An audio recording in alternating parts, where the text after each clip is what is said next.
ఆ మల్లెల వెంకటరమణమూర్తి ఆ వార్డుకు చెందిన తెలుగుదేశం పార్టీ సెక్రటరీ హోదాలో ఉన్న వ్యక్తి. ఆ హోదాను ఉపయోగించి డబ్బులు ఇవ్వాలని డిమాండ్ చేశాడు. దానికి ఆ కుటుంబం నిరాకరించింది. దీంతో వారి మధ్య చిన్న ఘర్షణ జరిగింది. అదే సమయంలో వార్డు సెక్రటరీ హోదాలో ఉన్న ఆ వ్యక్తి దురుసుగా ప్రవర్తించి బాధితురాలిపై మొదటిసారిగా దాడి చేశాడు.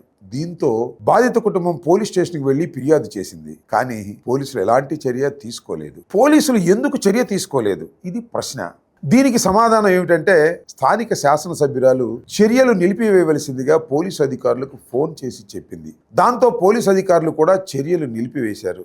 ఇంతటితో కథ ముగిసి ఉంటే తర్వాత జరిగిన ఘోరమైన సంఘటన జరిగి ఉండేది కాదు. నా మీదే పోలీస్ స్టేషన్లో ఫిర్యాదు చేస్తారా, నేను తెలుగుదేశం పార్టీ నాయకుణ్ణి అని అహంకారంతో ఆ వార్డు టీడీపీ సెక్రటరీ మరింత రెచ్చిపోయాడు. ఆ తరువాత పెద్ద సంఖ్యలో తన అనుచరులతో ఆ వార్డుకు వెళ్ళాడు. వారితో పాటు కొందరు హిజ్రాలను కూడా తీసుకువెళ్ళాడు. అనంతరం బాధిత కుటుంబంపై దాడికి పాల్పడ్డారు. అంతేకాదు బాధితురాలను నడిబజారులో వివస్త్రణ చేసి అత్యంత దారుణంగా అవమానించారు. ఇది కేవలం ఒక మహిళపై జరిగిన దాడి మాత్రమే కాదు, మానవ సమాజం మొత్తం తలదించుకునేలా చేసిన అత్యంత అమానవీయమైన ఘటన. ఈ ఘటన జరిగిన వెంటనే బాధిత కుటుంబం మరోసారి పోలీస్ స్టేషన్ కు వెళ్లి ఫిర్యాదు చేసింది. రాత్రి 1 గంట వరకు వారు పోలీస్ స్టేషన్ లోనే ఉన్నారు. అయినప్పటికీ మరుసటి రోజు వరకు కేసు నమోదు కాలేదు. నిందితులపై ఎలాంటి చర్య కూడా తీసుకోలేదు. దీనికి కూడా కారణం శాసనసభ్యురాలే స్వయంగా ఫోన్ చేసి కేసు నమోదు చేయవద్దని పోలీసుల్ని ఆదేశించింది. మరుసటి రోజు అంటే 16వ తేదీన నిందితులను కూడా పిలిపించుకుని ఎమ్మెల్యే గారు మాట్లాడారు. అంటే ఉభయులకి రాజీ చేసే మార్గాన్ని అన్వేషించారు. అందుకోసమే కేసు ఆపేశారు. అయితే ఎమ్మెల్యే గారి వద్దకు వెళ్లి బాధితులు విషయాన్నంతా మరోసారి చెప్పారు. తమ దగ్గర ఉన్న సీసీ ఫుటేజ్ను కూడా చూపించారు. అయినా ఆమె కేసు రిజిస్టర్ చేయించలేదు. ఇది ఇలా జరుగుతుండగా సీసీ కెమెరా ఫుటేజ్లు సోషల్ మీడియాలో వచ్చాయి, రెగ్యులర్ మీడియాలో కూడా వచ్చాయి.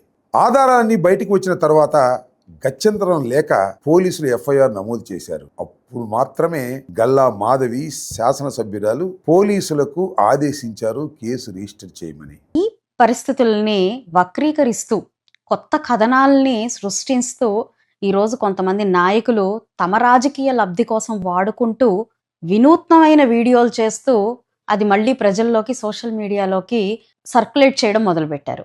ఇందులో భాగంగా మన అంబటి రాంబాబు గారు, మనకందరికీ సుపరిచితులే, మన అంబటి రాంబాబు గారు ఒక వినూత్నమైన కొత్త కథనాన్ని తీసుకొని వచ్చారు.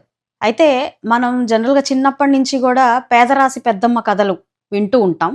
పేదరాశి పెద్దమ్మ గురించి మనందరికీ తెలుసు. ఇక్కడ మనకి పేదరాశి పెదనాన్న అంటే మన అంబటి రాంబాబు గారు పేదరాశి పెదనాన్నలాగా, ఒక చిలక జోష్యుళ్లాగా, ఒక టీవీ రిపోర్టర్ లాగా మీడియా ముందు కూర్చొని ఈ కథనాలు ఇలా జరిగాయి, ఇది ఇలా జరిగింది అని ఒక ప్రత్యక్ష సాక్షిలాగా ఎమ్మెల్యే గారు ఇలా చేశారు, దానికి అనుగుణంగా పోలీస్ అధికారులు ఇలా ప్రవర్తించారు అంటూ ఒక వీడియోని రిలీజ్ చేయడం జరిగింది. గౌరవనీయులైన అంబటి రాంబాబు గారు చాలా జాగ్రత్తగా, దగ్గరుండి చూసినట్టుగా, దగ్గరుండి విన్నట్టుగా, చాలా అద్భుతంగా మీరు కల్పించిన కట్టుకథకి దీనికి మళ్ళీ విచారణ జరిపించాలి అని అంటూ చేసిన ఒక వీడియోకి నిజంగా నవ్వాలా, లేకపోతే మీరు నిజంగా రాజకీయంలో ఇన్నాళ్లుగా ఉన్నారే అని బాధపడాలా అర్థం కాని పరిస్థితిని తీసుకొచ్చారు.